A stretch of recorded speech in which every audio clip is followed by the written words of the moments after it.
Number 10, Age of X. There isn't really an exact X-Men team in this reality, but there are the Force Warriors, so I guess we could consider them as an X-Men alternate?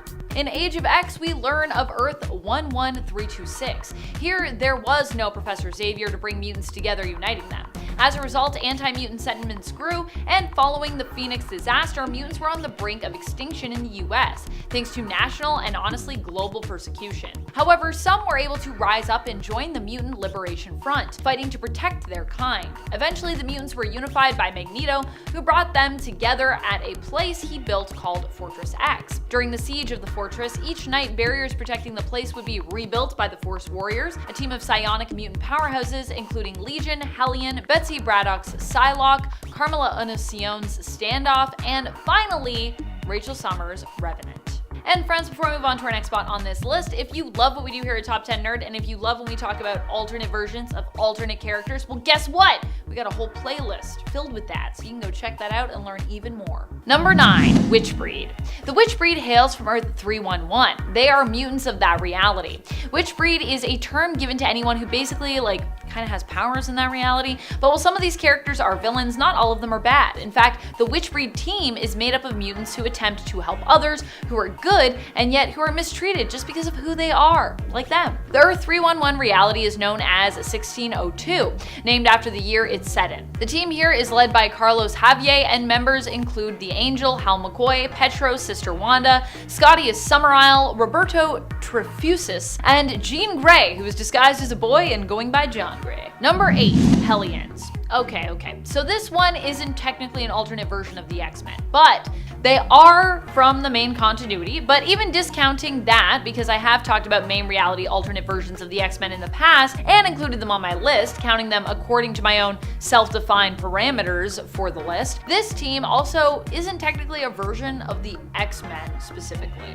They're just a different mutant group in the main continuity, but I love them so much, and they are a mutant team, and they certainly can be scary if you get on their bad side. Hellions is a team that was made up of those mutants that Krakoa didn't quite know what to do with, considering them too troublesome to deal with. As such, Mr. Sinister suggested that they band these problematic, less stable mutants together, petitioning to have them as his own team that he could then, rehabilitate. Use!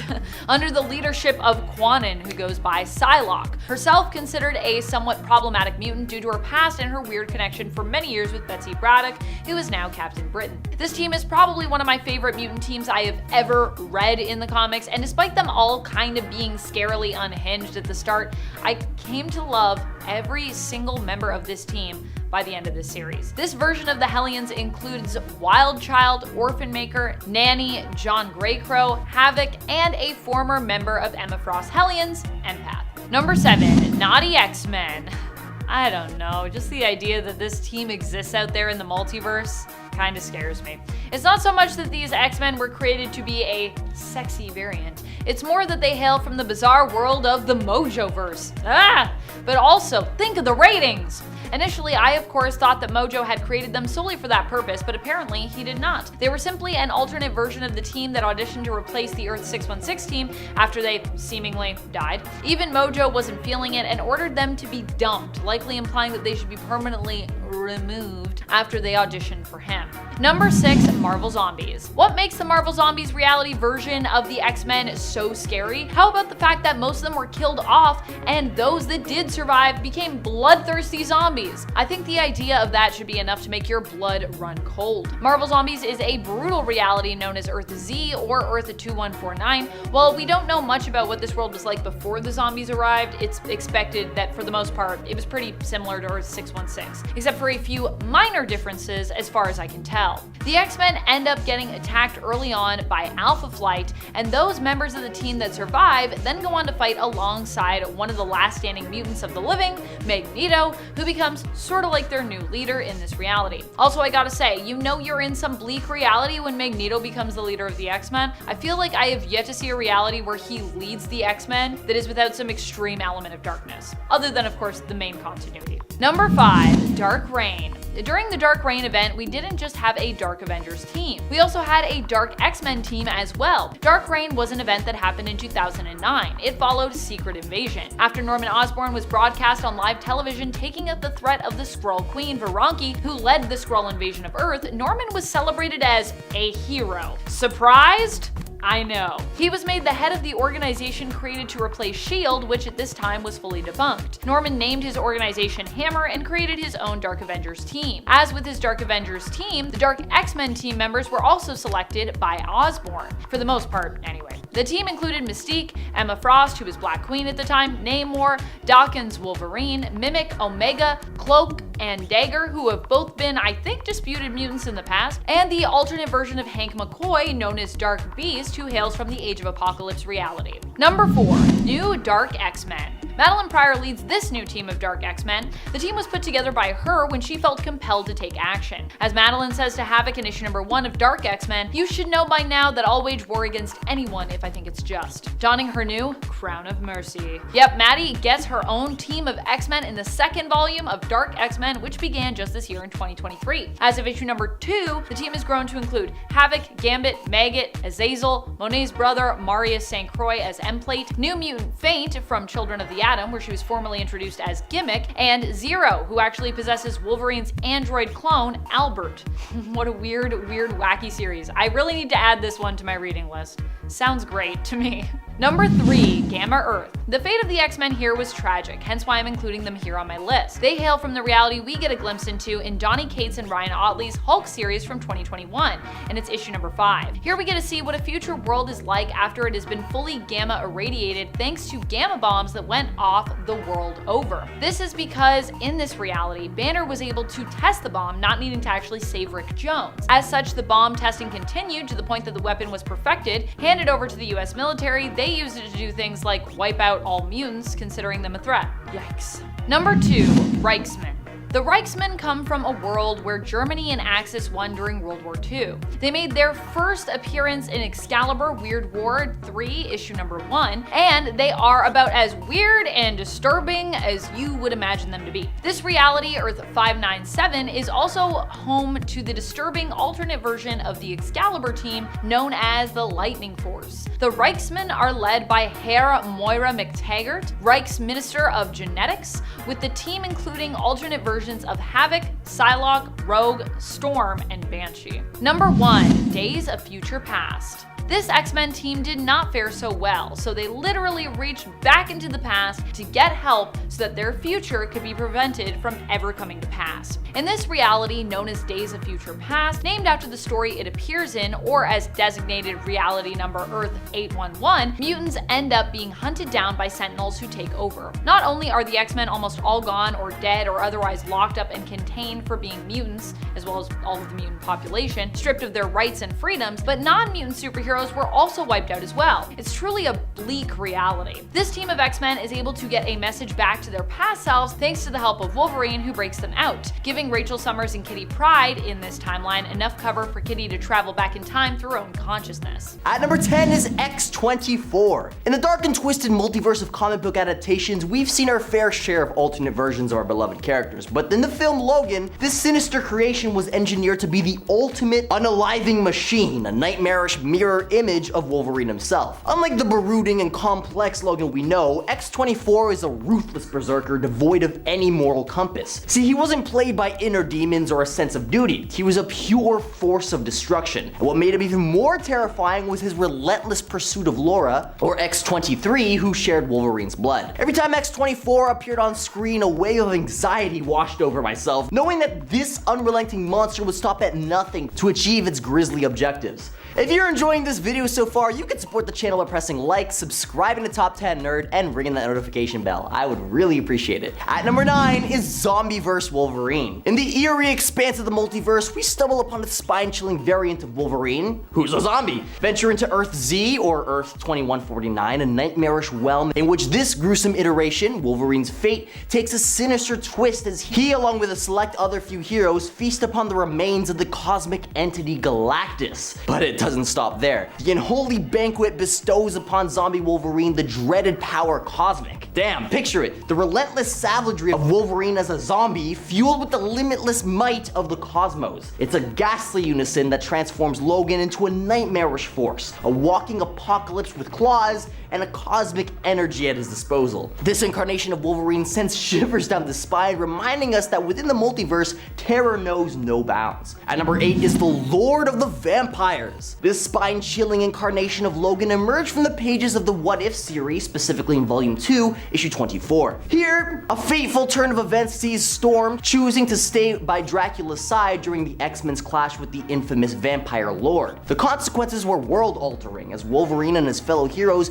fell victim to capture and transformation. Yet the adamantium-laced warrior's indomitable will proved way too powerful for Dracula's control. In a gruesome twist, Wolverine overcame the Vampire Lord, seizing the throne and becoming the new Lord of the Vampires. Picture Wolverine with fangs, ruling over legions of bloodsuckers, and capable of enslaving anyone with a single bite. It's a nightmarish blend of clawed ferocity and a moral bloodlust that would haunt even the most fearless of souls. At number 7 is Cancerverse Wolverine. Cancerverse Wolverine is a denizen of Earth 10011, remains a shadowy figure in the Marvel Universe. In this eerie reality known as the Cancerverse, the Grim Reaper has been utterly obliterated, and in the absence of the unalive, paradoxically, it gave birth to a cosmic nightmare. Cancerverse Wolverine's appearance alone is enough to send shivers down your spine. In a world where mortality is non-existent, life spirals into a grotesque spectacle, a chilling reflection of the importance of balance in the universe. Because in this twisted realm, even a hero like Wolverine becomes a harbinger of terror, a reminder that the natural order of things, no matter how unsettling, always has its rightful place. At number 6 is Old Man Logan. Old Man Logan is a haunting iteration of Wolverine, emerging from Earth 807128. In this chilling reality, the claws of tragedy run deep. See, Logan was once a hero who now carries the crushing weight of guilt upon his adamantium-laced shoulders. Mysterio's sinister dissipation led him down a path of unwitting euthanization, annihilating his fellow X-Men. Time catapults us into a future where Logan has abandoned his iconic alias, opting simply for his first name to escape the specter of his past. But destiny refuses to release his grip. Logan attempts to evade heroics, settling into a family life, yet peril relentlessly pursues him. When the ruthless Hulk gang eliminates his loved ones over the late protection money, Logan's dormant savagery ignites. The descent into vengeance becomes an inescapable plunge, culminating in a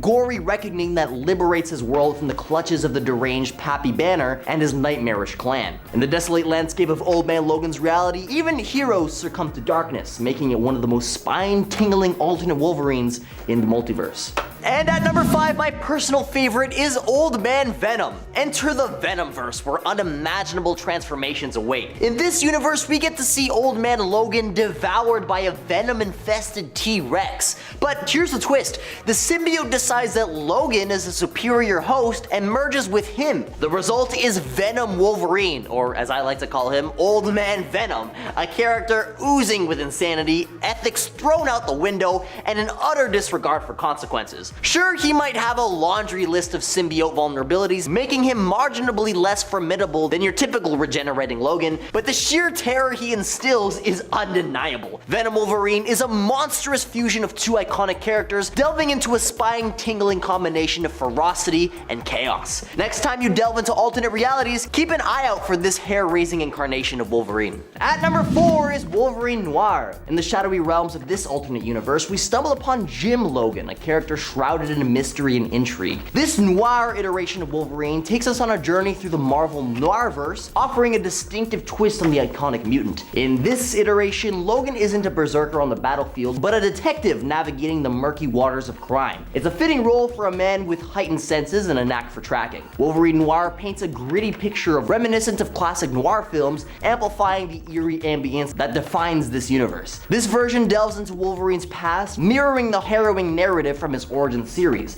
Raised by a fervently religious father, Jim's childhood is the haunting tale of sermons and strife, shaping his path into the detective he becomes. So while we've seen Logan in countless forms, Jim Logan's chilling incarnation stands out as one of the most intriguing and unsettling alternate versions of this iconic character. At number 3 is Phoenix Wolverine. In the realm of eerie alternate Wolverines, the incarnation known as Phoenix Logan takes a chilling spot on our list. Picture a grim future where Thor ascends to the All-Father status and Loki Loki, the ever-malevolent trickster, decimates humanity just to torment his brother. And this apocalyptic landscape, Wolverine, after his own demise, becomes a new vessel for the awe-inspiring Phoenix Force. With this cosmic power coursing through his adamantium-laced veins, Wolverine exhibits an array of mind-bending abilities, even at one point going as far as to save Loki from the formidable Celestials. However, the tale takes on a different twist when a future iteration of Doctor Doom crosses this Wolverine's path, obliterating him. Yet thanks to the Phoenix Force, his demise is merely a minor setback. To secure Doctor Doom's defeat, Logan willingly sacrifices himself, channeling his power through Thor's mighty Mjolnir in the relentless battle. At number 2 is Akihiro. Akihiro, also known as Daken or Fang, is a chilling alternate version of Wolverine. During the Dark Reign storyline, when Norman Osborn took control of the comics, Daken emerges as a Sinister counterpart. See, Osborn had formed Hammer and the Dark Avengers, a team comprised of rebranded villains, as Avengers replacements. While Osborn attempted to recruit original Avengers, most of them declined. Daken, however, joined as Dark Wolverine. Akihiro might not currently be villainous, but during that time, he was a bona fide baddie. What makes him terrifying in the series is his lack of a moral code,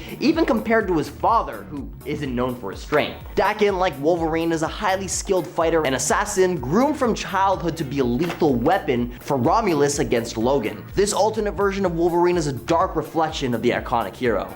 And at number 1 is Dark Claw. Dark Claw, a fusion of Marvel's Wolverine and DC's Batman from the Amalgam Universe, is undeniably one of the scariest alternate versions of Wolverine. Imagine the brooding intensity of Batman mixed with the raw, animalistic ferocity of Wolverine. It's a chilling combination, and Dark Claw inherits Bruce Wayne's wealth and tragic backstory, ensuring that he's a complex and deeply haunted character. But what truly sets him apart is his adamantium-coated skeleton and healing factor borrowed from Wolverine, obviously. This mending of two iconic fear-inducing heroes creates a formidable force. Dark Claw embodies the fear of the night, blending the relentless pursuit of justice with the untamed power of Wolverine's regenerative abilities and his claws. Crossing paths with Logan Wayne would send shivers down anyone's spine. Just when you thought you've seen it all, Marvel throws Monkey Scott Summers into the mix. Sherlock Holmes better watch out because Detective Cyclops is coming for his gig. X-Men Ghost Boxes gave us the gift of Detective Cyclops in 2008.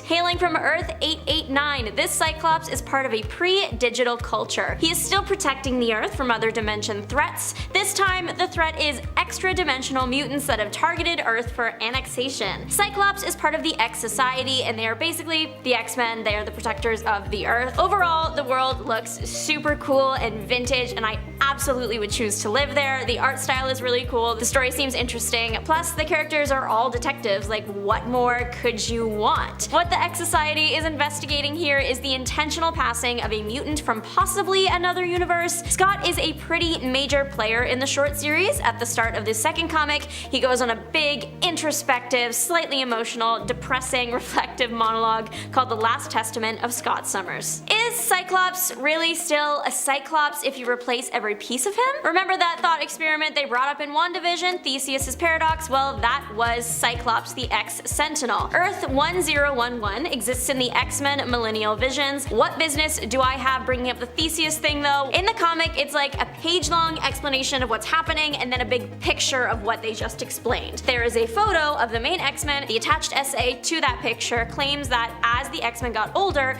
it was harder for them to heal from battle wounds, but they still wanted to fight and protect the Earth. So they started replacing the parts of themselves too hurt to carry on. Like the blur breeds, a lower leg or arm is too damaged, no big deal, we'll just replace it. They even downloaded their consciousness into the cybernetic bodies so they could fight forever. Their signature looks were kept so the public knew who was fighting for them, only of course it went wrong. The cybernetic sentinels started breaking down due to an overload of info in their brains and began focusing on their single goal, saving mutant kind. Any threat to mutant kind, even people, had to be eliminated. Is Cyclops still Cyclops if every piece of him is eventually replaced? I think not, but let me know what you think down below. There was once a Cyclops that worked under the Professor X that became Juggernaut. He existed on Earth 905 from Marvel's What If 13. This universe looked pretty bleak for humans. Professor X turning into the Juggernaut caused this whole chain of horrible reactions that led to the Professor crawling out of the rock, a supreme control peacemaker. Mutants ran everything, and humans spent their lives pretty much just living in fear. The Cyclops in this world is married to Jean with 3 kids, and he is still the kind of guy to stand up for all things right and good. So he realizes that humans shouldn't have to live like this, and leaves the Professor Juggernaut's X-Men. So the powers, morals, and love life are pretty much the same as the Scott we know, but this Scott has a different helmet. Instead of the sleek helmet we are used to, he has a bigger one with these like horn-looking things. The Cyclops and X-Men go up against the Professor Juggernaut X-Men and win. Juggernaut gets literally launched into space. There is a reality where everything is the same, but all mutants are of African American descent, including Cyclops. It's Earth 63 and it's super new. It was dreamed up in 2023's Bishop War College. Lucas Bishop accidentally ended up on Earth 63. He gets transported straight to the front gates of Earth 63's School for Gifted Youngsters and remarks that he had seen it all, but was even shocked by the sight in front of him. Scott Summers and Jean Grey are standing right in front of him, and their outfits are very similar to what they usually wear. They just have Wakandan design influences. As far as I can tell, the only difference between this Cyclops and our Cyclops is their history. Otherwise, it's the same powers and everything like that. Cyclops was once on a Deadpool-led team of X-Men. This version of Cyclops was glimpsed in Deadpool Kills the Marvel Universe issue 4. When Deadpool is jumping around through the nexus of all realities, we see a bunch of different Deadpool variations. One of them is a Professor X-Pool. Professor X-Pool is flanked by Cyclops and Iceman. I don't really want to imagine the implications of combining Professor X and Deadpool, but Cyclops in this universe looks almost exactly the same. The one difference is his super costume is showing a bit more skin. He almost looks like he's wearing a tank top, and I wonder if Deadpool had anything to do with that. There is a Scott Summers out there known as Psych. He comes from the year 2000, originating in the Big Town comics. This world is known as Earth 110. In this universe, Summers presumably has all the same powers. He is still seen wearing his visor. His outfit looks a bit different. It has what looks like a V on the chest and some enormous shoulder pads. Psych was part of a gang of mutant thugs called the Mutts. They worked out of and controlled Newark, New Jersey. On Earth 616, Professor X and Cyclops are super close. The Professor is like a father to Cyclops. They are a super important relationship in the comics. However, in fact, on Earth 110, they are more likely to scrap with each other. The Mutts often fight with the X Squad. They did fight alongside them once out of necessity when Doctor Doom attacked. After the allyship was over and Doctor Doom was defeated, the Mutts were offered the opportunity to join the super team, the X Squad.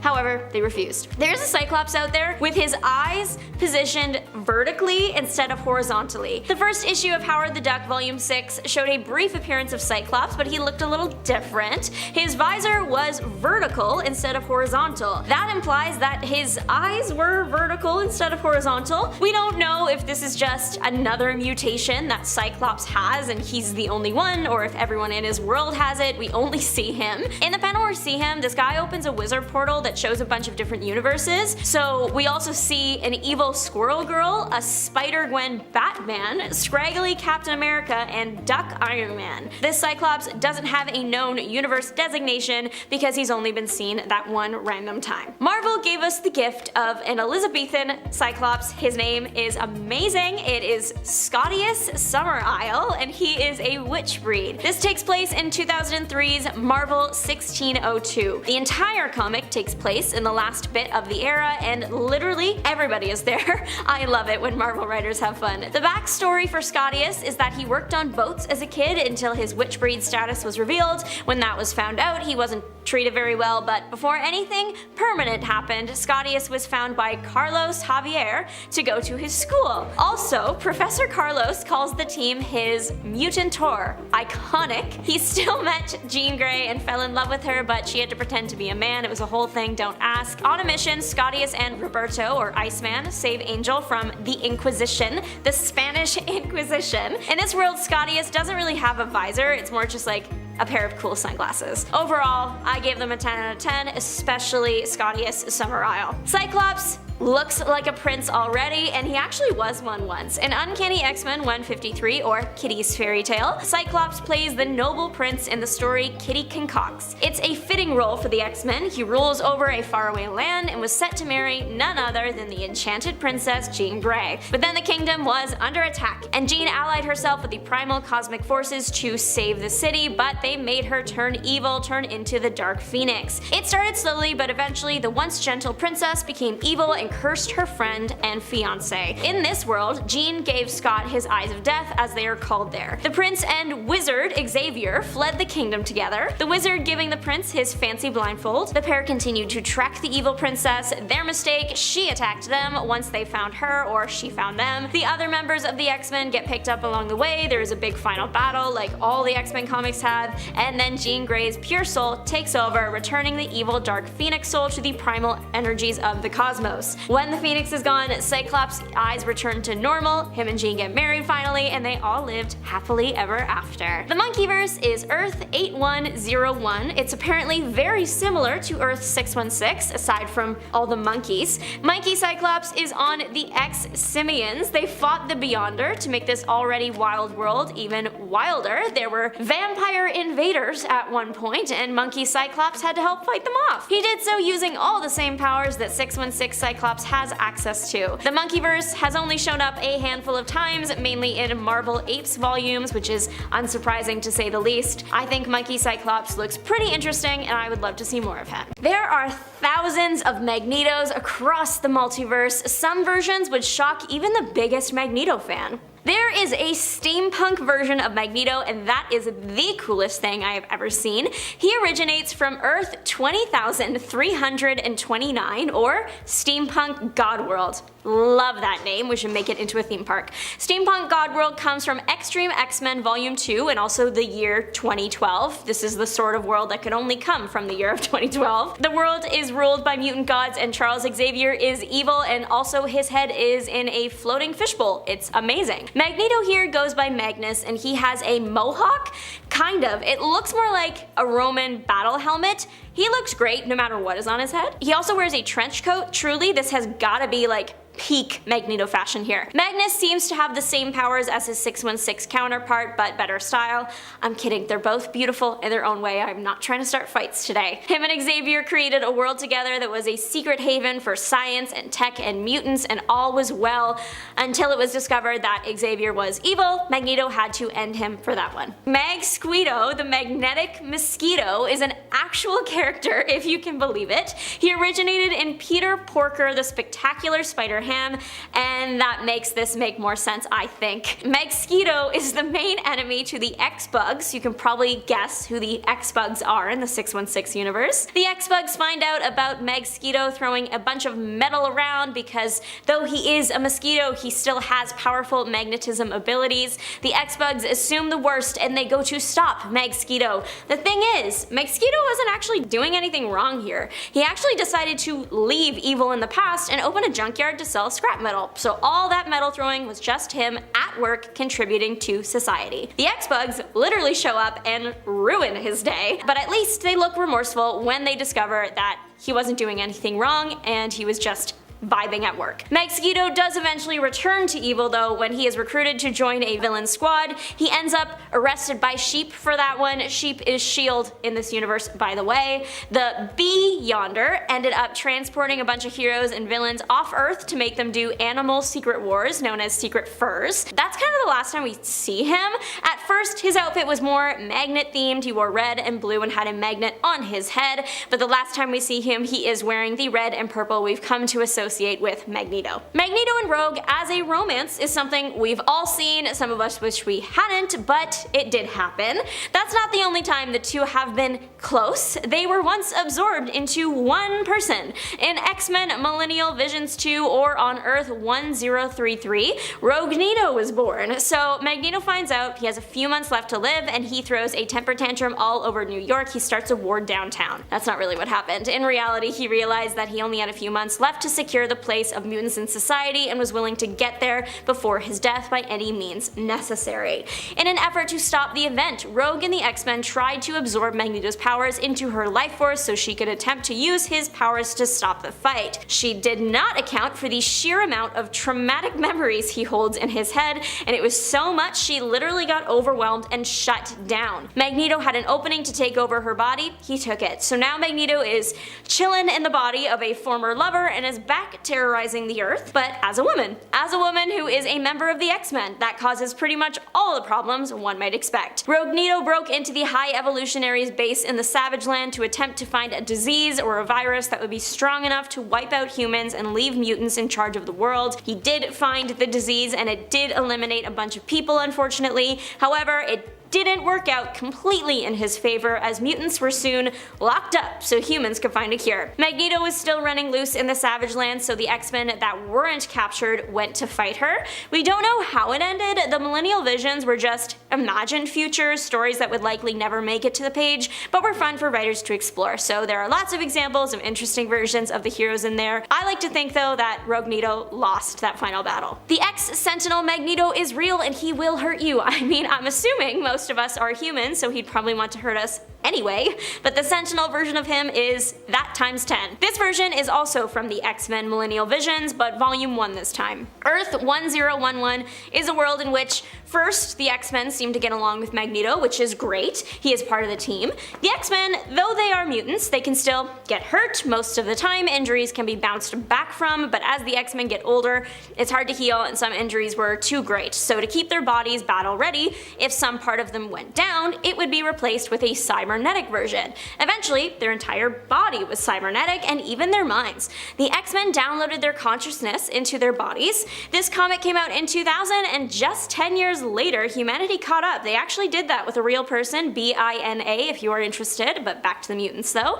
Their cybernetic bodies were designed to look like the suit of the mutants so that people would recognize them, knew they were on their side. The problem with these cybernetic brains is that they started to overflow with information and break down, leading to the team taking a page out of Magneto's book and existing with their one purpose they were built for, protecting mutant kind by any means necessary. And that meant terrorizing humans and hunting them down just to keep mutants safe. With all the demonic things Magneto has done in his life, it's only fair that he once had what looks like little devil horns on his helmet. Earth 928 exists in X-Men 2099, and it's responsible for maybe Devil Magneto? This Magneto is mentioned in a speech. The speech is about the rights of mutants and the rules of combat that go with it. This Magneto is assumed to have all the same powers of 616 Magneto plus what looks like 2 little horns. Magneto's helmet has taken on a lot of different shapes. Earth's 1191's Magneto helmet kind of looks like a scorpion?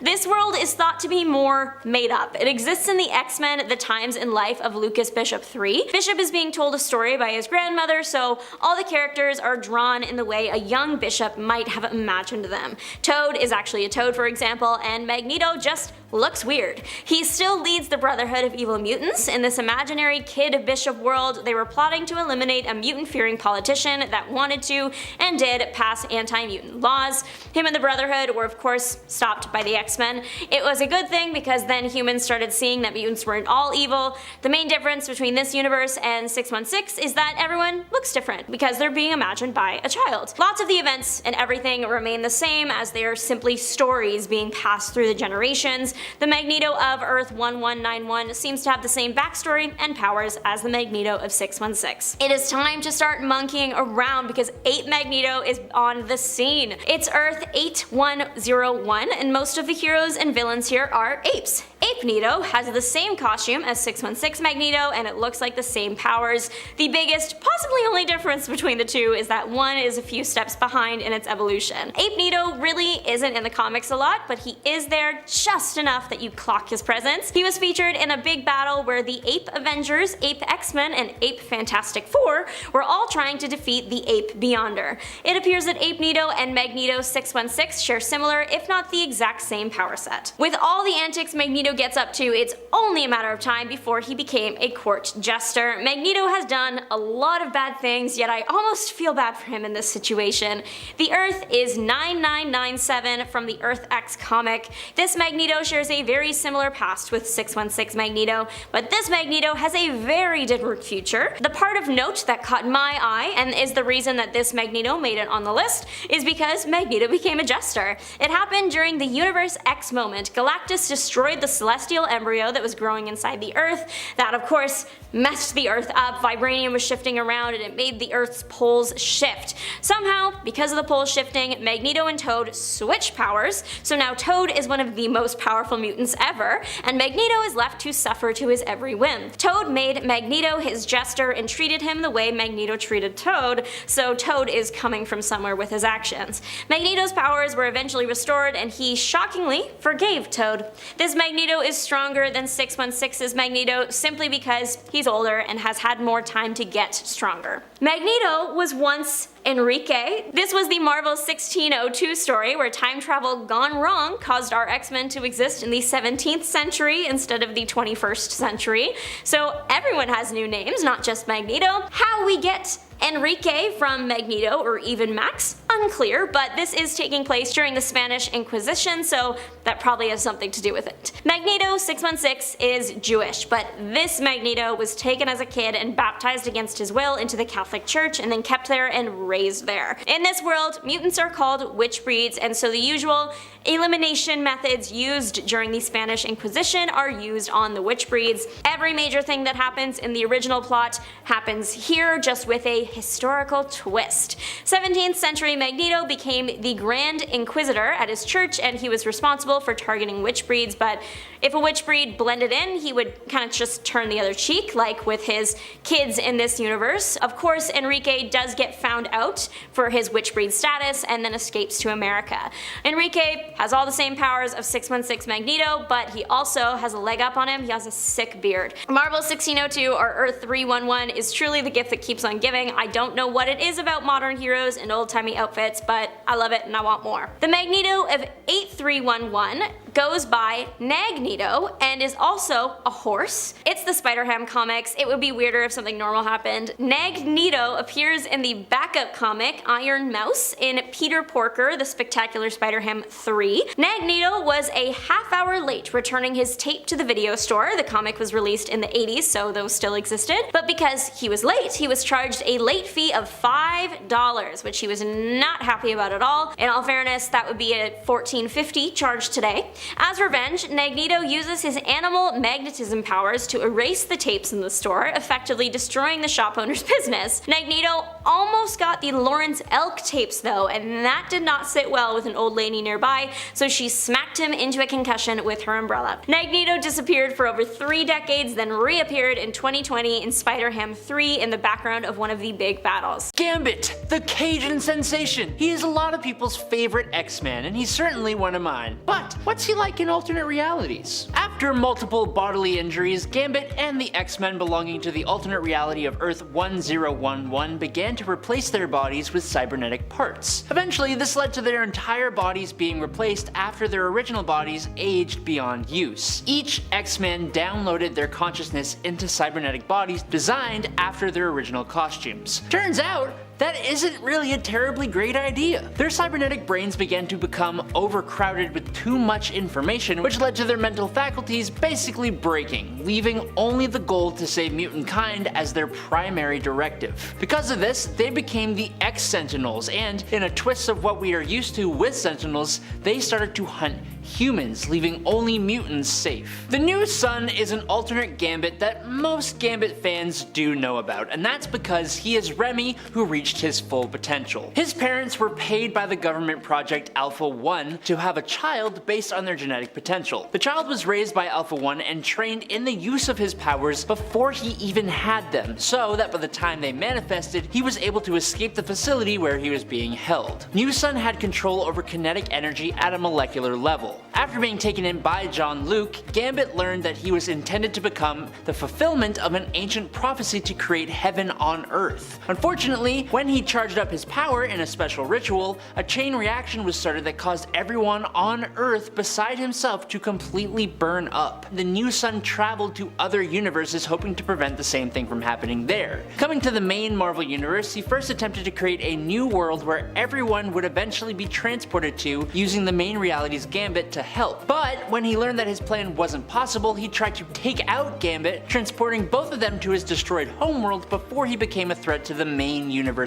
Earth world as well. One version of Gambit who comes pretty much entirely out of left field is the one from Earth 6706. This Gambit is Remy Mackenzie, and he is the firstborn son of an alternate Afro-Atlantean Prince Namor Mackenzie and his wife, Susan Storm, the Invisible Woman. So already this Remy is wildly different. Obviously he has the Atlantean abilities passed down by his father, but from his mother he has gained telekinesis strong enough to allow himself to fly and to lift heavy steel beams, while also gaining psionic force fields which he has used to create hover discs and even a psionic sword. When the Exiles visited this Earth, Gambit was excited about the chance for adventure with them and he joined up, but after a few months with the team he was called back home to take over his father's kingdom, as that version of Namor had been slain in battle. With the Exiles' help, Gambit was able to defeat the rebels and he united his Earth peacefully under his own rule. Experimenting with attempts to recreate the Captain Britain Corps, Jamie Braddock created a pocket reality in which England was at war with Krakoa. The Betsy Braddock of this pocket reality had teamed up with the mutant team Excalibur, made up of Richter,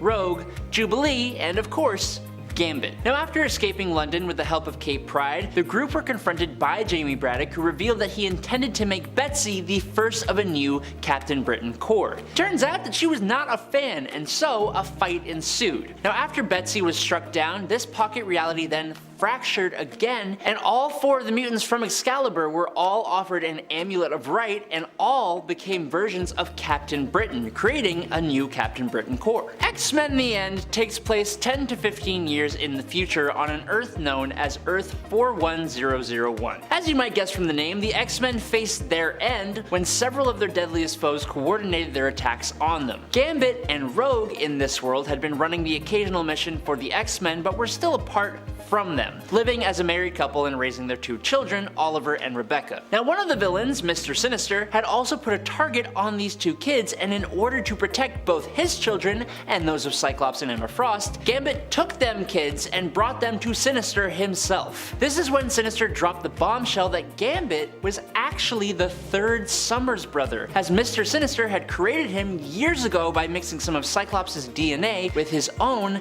to act as the ultimate weapon against the mutant apocalypse. That's a lot to lay on a guy, and when Rogue lost her life against Sinister's forces, Gambit completely snapped, turned on Sinister together with Mystique, and once the villain was laid low, he actually took Sinister's place to try and undo some of the damage that he had done. Formerly an X-Men and good friend of their leader, Magneto, in the Age of Apocalypse reality, this Gambit left the team pretty heartbroken when Rogue fell for the wrinkly old Magneto. Gambit founded his own team, the Externals, and found some comfort and romance with the mutant Lila Cheney. Eventually, Magneto called on Gambit's help specifically because of Remy's teleporting girlfriend, Lila. Using Lila's power, Gambit and his team travel across the galaxy to steal a piece of the Macron crystal. But in order to take from the crystal, Gambit apparently had to sacrifice the love that he felt for Rogue and was granted a shard of the crystal. Having succeeded in their mission, the Externals returned to Earth only to be betrayed by one of their own. Now after Apocalypse's defeat, Remy joined the X-Men to help them rebuild again. And for about a decade, Earth prospered. Eventually though, a reborn Apocalypse re-established his world order, and Gambit passed away fighting his minions to buy his true love, Rogue, and her fellow X-Men enough time to escape. What a roller coaster of emotion. In the regular Earth 616 reality, after the X-Men learned of Gambit's involvement in the mutant massacre, they felt pretty betrayed, but still they eventually forgave their teammate. But what if they didn't? In the reality shown in What If Volume 1, number 106, the revelation of his involvement drove a huge wedge between the X-Men and Gambit, with the founding member Archangel, formerly Angel, especially having a whole lot of hatred for the Cajun. It's kind of understandable though, since the mutant massacre is what caused Warren to first ever lose his wings. Eventually, Archangel hunted Gambit down and challenged him to a duel to the death, except during the fight, Remy stopped fighting back, correctly guessing that Archangel Angel would realize that taking Remy's life wouldn't really solve anything. But no one thought about the mutant marrow. She very much felt otherwise and took Gambit down, ramming one of her bone daggers into his chest. With his dying breath, Remy basically asked the X-Men to forgive her and end the cycle of violence. In the world of Marvel Noir, superheroes don't really exist in the same way they do on Earth 616. There are very few who have legit superpowers, and the mutants who normally make up the X-Men are actually a group of sociopathic teenagers recruited by discredited psychiatrist Charles Xavier, who ran the Xavier School for Exceptionally Wayward Youth in Westchester, New York in 1937. In this world, Gambit is just Remy LeBeau, an ally of Thomas Holloway, the vigilante known as Angel, and he is also the owner of the Creole Club, a casino and a nightclub. He was also a pretty bad dude and was not above resorting to physical altercations in order to retrieve his debts, which was actually his downfall. Remy had been harassing Wanda Magnus over unpaid debts, and that got him sent to the pearly gates by a vengeful Peter Magnus in retaliation. And in case you didn't pick up on it, that is Wanda and Pietro Maximoff of the Noir reality. In another alternate reality though, coming to us in the X-Men Forever world of Earth 161, the X-Men found their world forever change, with members dropping in and out and some even swapping their powers. One constant in all of that was Gambit, who turned into one of the group's most reliable mainstays. This version of the Cajun sensation was actually named Remy Picard instead of LeBeau. This version of Gambit replaced his flashy costume with dark shades, a black suit, a red shirt, and a tie. Also, in this world, instead of starting a relationship with Rogue, Jean-Luc Picard Jr. had a relationship with Kitty Pryde. And last up today, we end with a mystery. In the alternate future known as the XSE future, which is the timeline that the mutant Bishop comes from, there was an elderly man named LeBeau, who was also known as the Witness. The Witness was called that because he was said to have been the last person to have ever seen the X-Men before they were wiped out. Shortly after Bishop came to the present time, back in the day, he recognized Earth 616 Gambit as the same man, only around 60 to 80 years younger. That on its own is pretty interesting, but later on, the Witness also made an appearance in the present day, and he also revealed that he existed simultaneously in all timelines at once. But this leaves the mystery of who the Witness, aka LeBeau, really is. It could be that at some point Gambit's powers evolve into him becoming the Witness, or maybe the Witness is Gambit's future offspring. What do you guys think? Professor X has had a lot of adventures across the multiverse, although I will say his alternate versions tend to either meet a tragic fate in most realities or otherwise just see him turn evil. In this reality, Charles and Magneto are not the ones to become Onslaught, but instead Jean and Magneto are. Like many other versions of Chuck that exist across the multiverse, this one dies earlier on, which causes events in this reality to splinter off and change. In the fight against Magneto, Charles ends up dead, and it is when this happens that Jean's latent and supreme powerful psychic abilities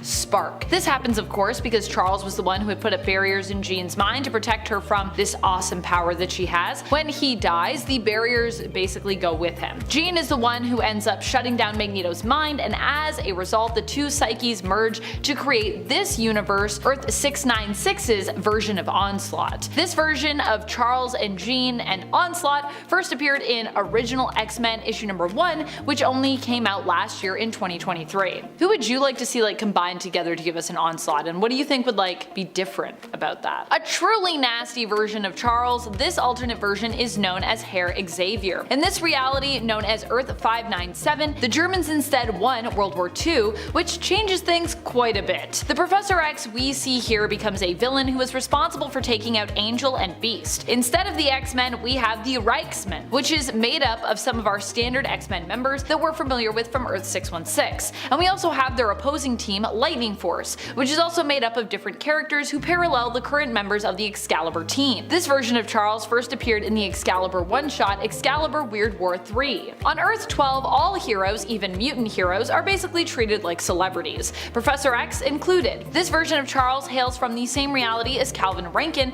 from the multiversal reality-hopping Exiles team. In fact, Charles was actually Calvin Rankin, aka Mimic's mentor on Earth 12, before he went off and was recruited to join the Exiles. In this reality, Calvin ended up going on to lead the X-Men thanks to Professor X's mentorship. When Blink heads to this reality to return Calvin's body after his death during his time serving on the Exiles team, this version of Professor X actually offers Blink a place with his own X-Men. Unfortunately, Blink was called to help save another reality, and so she could not accept Charles's offer. I love visiting the 1602 reality. Here, Professor X is known as Carlos Javier. He would end up running a school that sought to find and recruit Witchbreed, which are like mutants kind of in the 1602 reality. The 1602 reality takes place in that very same year that it gets its name from, while also being known in terms of its designated reality number as Earth 311. This reality's creation resulted from Captain America being banished, sent through time by Purple Man to be lost so that he would become MIA and to avoid the fallout from the hero's destruction, which would then of course have made Cap a martyr, a symbol for the people that Purple Man was oppressing to rally around. This was after Purple Man had basically come to rule the world, or a version of it anyways. As a result, the past was changed and Marvel's heroes started appearing sooner in comparison to when they showed up in the Earth 616 reality, in terms of our timelines. Kane, Marco, and Professor X end up becoming friends in this reality, often known as MC2. It's believed that they share the same origin as their Earth 616 counterparts, but instead, Juggernaut ended up reforming later on in life. Actually kinda like what's been happening recently in the comics with Juggernaut. This version of Charles made his first appearance in a flashback in the Wild Thing series in issue number 5. Wild Thing is a series that follows the adventures of the daughters of Logan and Elektra. In the MC2 reality, aka Earth 982, you see we get to explore what the world could be like if superheroes were basically allowed to age, retire, and settle down. This is also where Spider-Girl comes from. This one is pretty great, but also pretty goofy in some respects. In this world and what if story, we answer the question, what if Professor X had become the Juggernaut?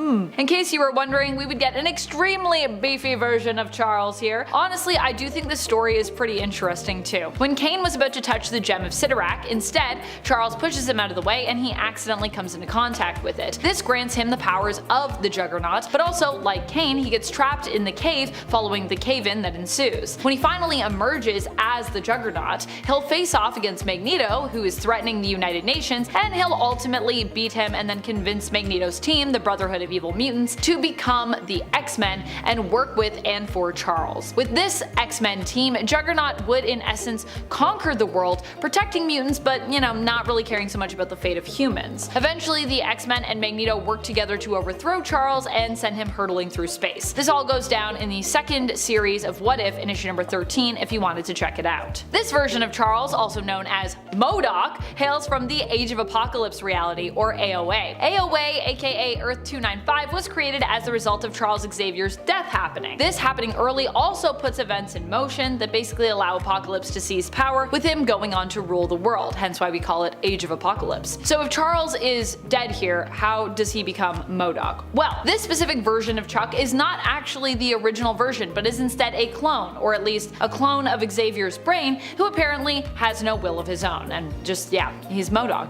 It looks great. Looks like MODOK to me. This version of Professor X hails from the alternate reality of Earth 804, as glimpsed briefly in What If issue number 20 from the first What If comic series. Here we see the answer to the question, what if the Avengers had fought the Kree-Skrull War without Rick Jones? Unlike many other realities, Charles actually doesn't die here, but Rick Jones does. Charles also doesn't even become evil here, how cool. And the events here actually force Charles to take a more prominent role in this story, where he ends up as a leader for Earth and all of its heroes in their fight against the Kree, who are basically attempting to conquer the planet. This version of Charles Xavier hails from the Mutant X reality. Havoc gets transported to this reality after he seemingly dies in the comics. Instead though, his psyche was basically thrown through the multiverse and into the body of another Havoc in another reality. This Havoc had seemingly just died when the Earth 616 version of the character entered his mind and his body, allowing him to live on. Earth 616 Havoc would go on to live basically a whole life in the Mutant X reality, meeting tons of alternate versions of the 616 characters,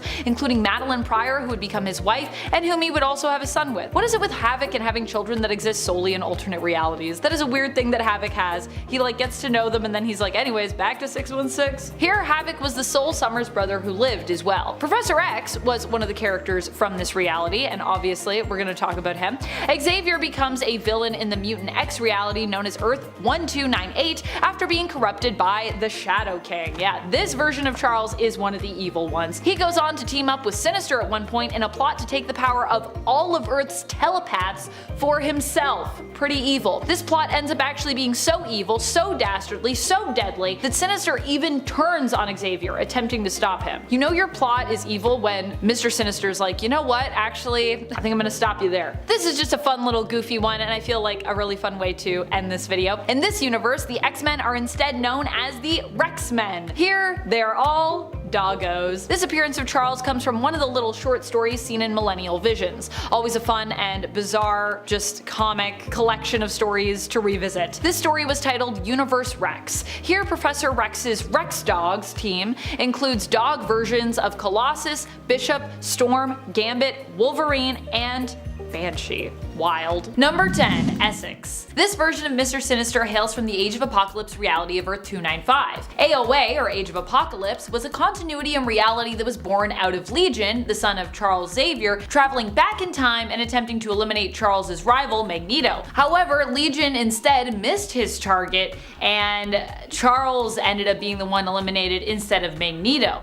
As a result, Legion eliminated his father and ended up accidentally erasing himself. Here, Essex is an ally to Apocalypse, a somewhat reluctant one though, as he also attempted to take power for himself when he merged together the genes of Jean Grey and Scott Summers in an attempt to create a supremely powerful mutant being, which he hoped to have under his control. Unfortunately for Essex, in attempting to hide this young mutant named Nathaniel Grey from Apocalypse, he lost track of him, and instead, Nate escaped and was found and raised by the Mutant Forge. And friends, before we move on to our next spot on this list, if you love what we do here at Top 10 Nerd, be sure to let us know you love us by clicking that like button. Seriously, it's good for you, it's good for me. Number 9. Nathaniel Essex. Technically the original Mr. Sinister. This version of Sinister is the OG. Nathaniel Essex is the man Mr. Sinister was before he became the cape-loving, mutant gene-obsessed man, mad science geneticist that we have today. How did he get there? Well, initially Nathaniel Essex was just a scientist obsessed with Darwin's theory of evolution. He believed that it was possible for people to dramatically evolve based on certain factors, which he found and, of course, named after himself. The loss of his young son only made him throw himself more into his work, but the academic community did not see or appreciate the value of Essex's findings, believing him to be mad and also quite immoral. And honestly, I can see why they felt that way based on his research. They kicked him out of academia as a result of him not letting up on his beliefs surrounding evolution. He would later run into Apocalypse and decide to become a reluctant ally to the mutant, whose very existence proved his theories were true. Number 8. Apocalypse. One of the weirdest but still super brutal versions of Mr. Sinister comes to us from the ultimate continuity and reality of Earth 1610. Sinister has always had his story closely entwined with that of Apocalypse. However, in this comic, he isn't just connected to Apocalypse, he actually becomes Apocalypse. This happens over the course of a few issues after Sinister becomes an enemy to the X-Men, seemingly claiming to be working for Apocalypse, who of course hasn't been seen for years. While some think Sinister is delusional, it's later revealed that he was actually telling the truth, and he eventually transforms straight up into Apocalypse at one point. Number 7. Mother Righteous. Mother Righteous is one of the 4 Sinister clones that replaced Essex after his death. She is known as the clone of Hearts, thanks to the heart-shaped symbol on her forehead. Unlike the other Sinister clones, Mother Righteous is under no illusion that she happens to be the original Mr. Sinister. Instead, she rightfully believes and acknowledges that she is one of 4 clones that he created before he died. She is the only one of these clones who is a female, and she happens to have a very thick accent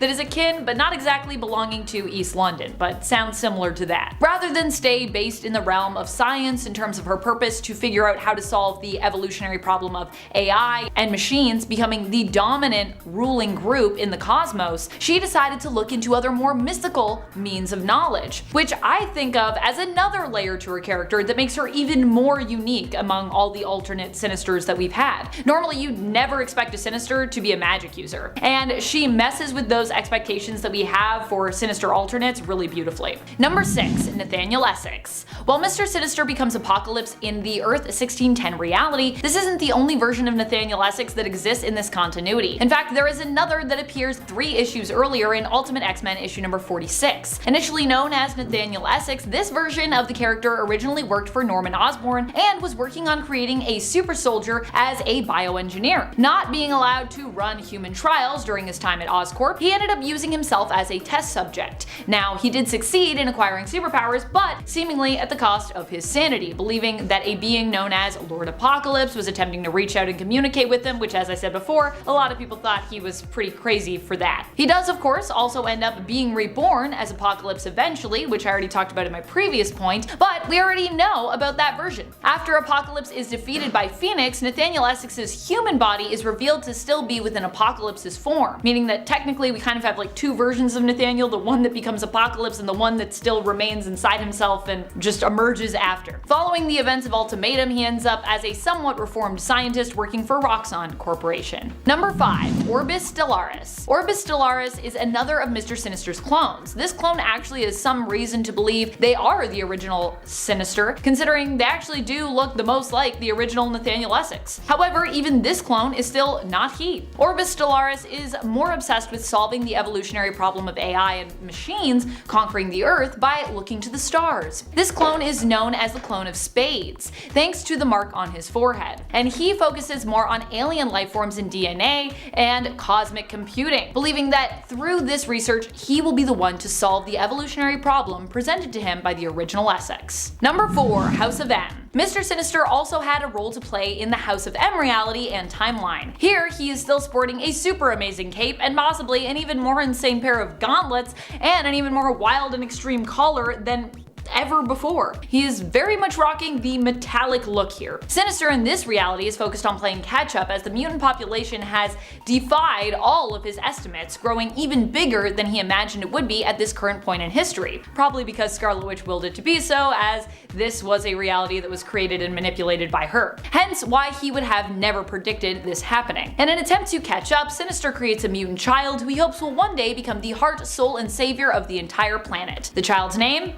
Nathan, of course. Number 3, Dr. Stasis. Dr. Stasis was the first of the 4 clones of Sinister, outside of the clone of Diamonds, aka Mr. Sinister, who this list is based around, that we'd come to know. We always thought Mr. Sinister was Nathaniel Essex, but it turns out even he was a clone. And in fact, there were others out there that were actually made at the same time, each representing a different suit in a deck of cards. Dr. Stasis is known as the clone of clubs, marked by the symbol on his forehead. He is determined to solve the evolutionary problem of AI and machines rising to ultimate power above all other species and groups by using human experimentation. While Mr. Sinister focuses more on mutant DNA, Stasis focuses instead on human DNA. He actually even thinks mutants are like kinda gross. He's like, I'm all about humans, baby. Number 2, Baron Sinister. One of my favorite versions of Sinister, especially in terms of his look, but also in terms of his behavior. I always imagined this Sinister very much with my Sinister voice. It's me, Mr. Sinister. This version of Sinister is the alternate version who hails from Doctor Doom's smashed up patchwork reality known as Battleworld. Battleworld came to be after the incursions came to a conclusion, with every universe basically smashing into one another in the Marvel multiverse, thereby destroying them all and all of their inhabitants. Doom was the one to save the Marvel multiverse from certain destruction by confronting the Beyonders and ultimately becoming the ruler of this new world, using an insane amount of reality warping power taken from Molecule Man to reform everything and basically like hold it together. Baron Sinister is the version of Sinister he created, who rules over his own domain in God Emperor Doom's Battleworld, which is known as Bar Sinister. Number 1. Mr. Sinister! Mr. Sinister himself. As a Nathaniel Essex, and with him the original Mr. Sinister that he became is now long dead and gone. Technically, even Mr. Sinister is an alternate. Although at this point, based on how much we've seen him, now that we know the full retcon history of his other clones' origins, he would be considered the original in terms of just how much he appears in the comics as the main Essex and Sinister, but he isn't. However, yeah, That being said, the Mr. Sinister we know from the comics himself could even be a clone, as it's become unclear how many times Sinister has cloned himself, and even he seems to be uncertain at times if he is the original or if he's a clone. And even then, he's technically a clone of another clone. You know what I mean? It's just clones on clones on clones. Number 10, the Age of Apocalypse. When the Mutant Legion decided that he was going to go back in time to try and end the life of the villain Magneto before he could become what he was destined to be, he happened to accidentally take out the wrong mutant, his own father, Charles Xavier. This created a separate new reality where it was Magneto who founded the X-Men, and without the protection of Xavier, Apocalypse began his plan for world domination 20 years early. Turns out that was the move, as doing this allowed him to take control of the entirety of North America and begin his plan of survival of the fittest by attempting to cull all of humanity. Apocalypse with his forces conquered Japan, Wakanda, and Atlantis, destroyed half of South America and Central America, and took out almost all mutants with telepathic or time travel abilities. With the help of his new horsemen, Mr. Sinister, Abyss, Mikhail Rasputin, and his son Nemesis, Apocalypse ruled over America while trying to defeat his only real resistance, the X-Men and the European Human High Council. He eventually managed to capture Magneto and his son Charles, although the rest of the resistance was able to break into Apocalypse's citadel in the ruins of Manhattan. With his last bit of strength, Magneto, furious at Apocalypse for terrorizing the world, magnetically tore his body in half, and it was so cool. I'm leaving out a lot, but the Age of Apocalypse is pretty huge, and I've only got like a minute here, so we're moving on. Coming in at number 9, it's the Mangaverse. In Marvel's arguably underrated Mangaverse, Apocalypse is the main enemy of the Avengers, and really the whole entire world. His main goal, instead of survival of the fittest, was to straight up cleanse the world of the weak that were draining the world of its resources to maintain their pathetic lives. So similar, but kinda still different. This Apocalypse had his horsemen in the form of Archangel, Mr. Sinister, Emma Frost, and Juggernaut, which I think we should admit is quite the stacked up team. The last time the Avengers fought this Apocalypse, they barely escaped with their lives. Given Apocalypse's control of technology, Tony Stark kept the existence of his robots secret even from the rest of the Avengers until he had no choice because of the Hulk. Apocalypse learned of the location of the Avengers robots via his Phalanx spies, and so he dispatched his horsemen to the Avengers' secret mountain base in China to seize the robots. This went pretty badly for the bad guys, so then Apocalypse left Egypt and went to China himself, where he confronted the Avengers mano-a-mano, or mono-team, I guess. Their attacks had zero effect on him, forcing them to combine their vehicles into the ultimate Iron Man, aka an Avengers Iron Man Zord. The best part about this Apocalypse is that he has special attacks like the Apocalypse Beam and Armageddon Kick, and he does like martial arts. It's kinda cool,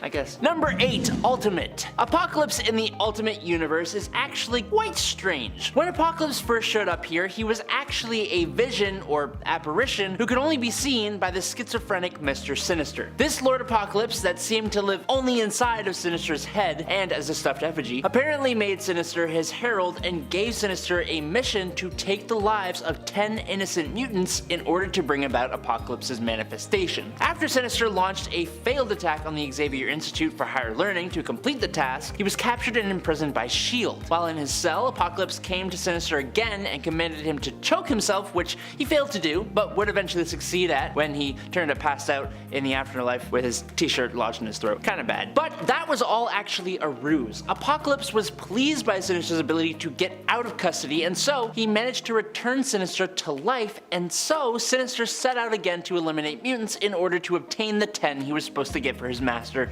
in the first place. A number of these he accomplished when he launched an attack on the Morlocks in their home, and when the X-Men arrived as his final offering to Apocalypse, Sinister took the life of Angel, even though the X-Men tried their best to stop this. Having completed his mission, Sinister then just rose up into the air and then up to the surface of New York, where he physically transformed into Apocalypse. It turns out he was not crazy at all, not by a long shot, as Apocalypse proved more than capable of taking on the X-Men and the Morlocks with his ability to steal other mutant powers and disable them. He ripped off the arm of Wolverine and caused the mutants in the city to all begin attacking each other and the other heroes. The Fantastic Four showed up but were attacked by the controlled X-Men, and eventually, thanks to carefully thought out plans by Cable and Bishop, plus some intervention by Jean Grey as the Phoenix, a complete catastrophe was avoided and Apocalypse was defeated. Boom. That was long. Number 7. Earth 4935.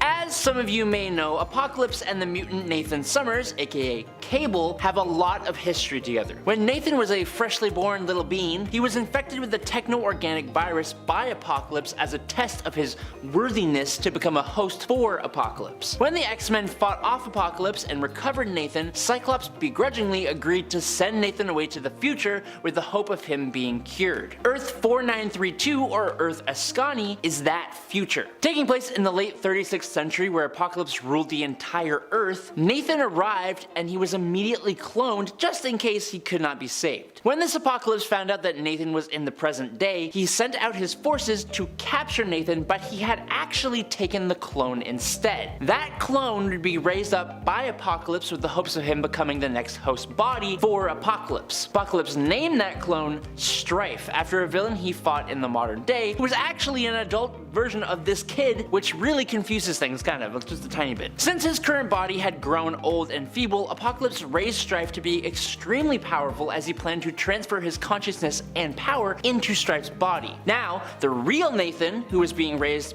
to be Cable by Jean Grey and Cyclops in this future world, ended up disrupting Apocalypse's plan, with the teenage Cable defeating this old and decrepit Apocalypse in combat. Number 6. AD 3167. In this alternate reality, which appeared in Extraordinary X-Men number 11 from June 2016, Apocalypse showed up in the 21st century, bringing with him the Great Trials. This event saw the end of entire civilizations and races on Earth and left only the Atlanteans, the Inhumans, an AI race known as the Stark Self, the Wakandans, the Mystics, and the Maloids, and they all lived under Apocalypse's rule on Omega World. This was a huge structure composed of bubble worlds that preserved what little remained of Earth after Apocalypse's ascension. The part that will blow your mind is that Omega World itself, the entire structure, is Apocalypse. He still had a human form, and that essentially functioned as the Omega World's heart, keeping the whole place functional. At the same time, his horsemen functioned as Omega World's like antibodies, being sent out to cleanse the structure of anything that could harm their master. The mutant Colossus and a bunch of young mutants were transported to this world, where Colossus was captured and became another of Apocalypse's horsemen. Apocalypse was now after an ark being held by the mutant kids that contained thousands of mutant embryos. But he should have left it alone because it got him a good old sword in the back by the end of the story, so sucks to suck. Number 5. Dark Ages. In this alternate Earth, after a battle with an ancient galaxy-attacking robot called the Unmaker in the core of the Earth, because that's where battles take place, I guess, Doctor Strange opened a portal that created an EMP that would defeat the Unmaker, and this totally worked, but Strange died before he could close the portal. This resulted in an absolutely humongous EMP that shut off all of the electricity on Earth. Now this led to various wars in the post-apocalypse, taking out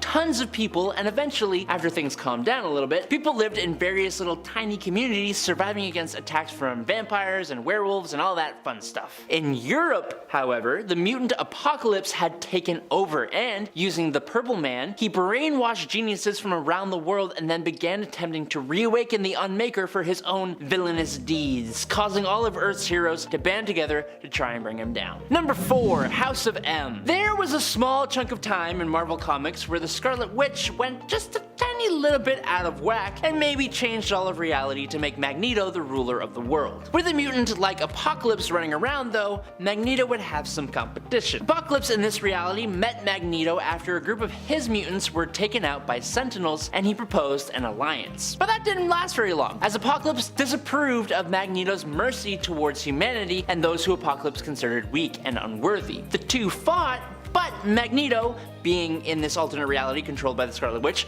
emerged as the leader of the mutant resistance, but still, after a Sentinel attack, Magneto declared war on humanity yet again. Apocalypse, since his defeat, would continue to serve Magneto, freeing a number of imprisoned mutants in exchange for control of the whole of Northern Africa. Later on in the timeline, Magneto would give Apocalypse the task of eliminating the Black Panther, and so Apocalypse would lead Sabretooth, Iceman, Angel, and Nightcrawler in an attack on Wakanda, and that is a really cool team. They didn't really expect Prince Namor and Emperor Sunfire to be there though, assisting the Black Panther and Storm. During their battle, Apocalypse went looking for the Panther inside his castle, only to find Black Bolt, who destroyed Apocalypse with a little tiny whisper. Very cool. Number 3, Messiah War. In the alternate future setting of the awesome Messiah War story, Strife, the uninfected clone of Cable and an incredibly powerful mutant, has ruled the world after Apocalypse's hibernation. In this reality, Apocalypse was attacked and defeated by the combined efforts of Strife and Bishop. Nearing the end times, he used his remaining powers to telepathically call on what seems to be his favorite horseman, Angel, who at the time was a member of X-Force. Apocalypse commanded Angel to end Apocalypse's life since he views himself as weak, but surprisingly, Angel refuses to do so and instead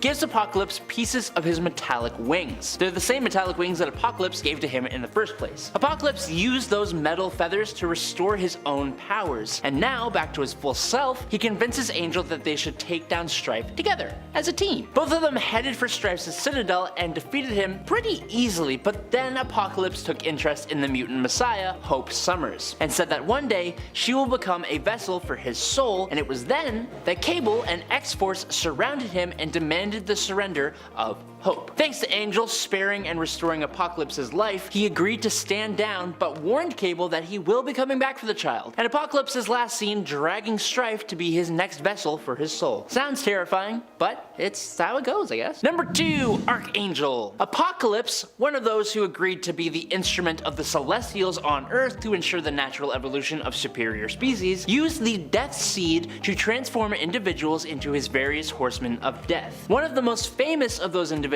was Warren Worthington III, aka Angel, who then became Archangel. After Apocalypse's demise, it triggered an ascension protocol within Warren's Death Seed that turned him into Archangel. This protocol began to transform Warren, essentially, into a new Apocalypse to fill the place that Apocalypse held as the one charged by the Celestials with aiding the natural evolution of superior species on Earth. I hope I never have to say that sentence again. Trying to delay or prevent this from happening, X-Force went into the multiverse to find the Age of Apocalypse reality to obtain a life seed that would destroy Warren's Death Seed. But psych! That whole plan was under the advice of Dark Beast, who, being a villain, was working for Archangel the whole time, and they ambushed X-Force. The life seed was crucial in his plan to scour all life from the world, replacing it with new life grown from the life seed. The mutant Psylocke then decided to appeal to whatever was left of Warren inside this new Apocalypse form, and he made her into his Horseman Death. But luckily, she has Jean Grey around, who broke her free of Archangel's control, and she stuck him with a life seed, which completely ended his life and then rebirthed him as a new person, and he was all good again. Coming in at number 1, it's the Apocalypse Twins. During Warren's time as Apocalypse, he may or may not have gotten into a little business with the Horseman of Pestilence known as Ishusumi, which,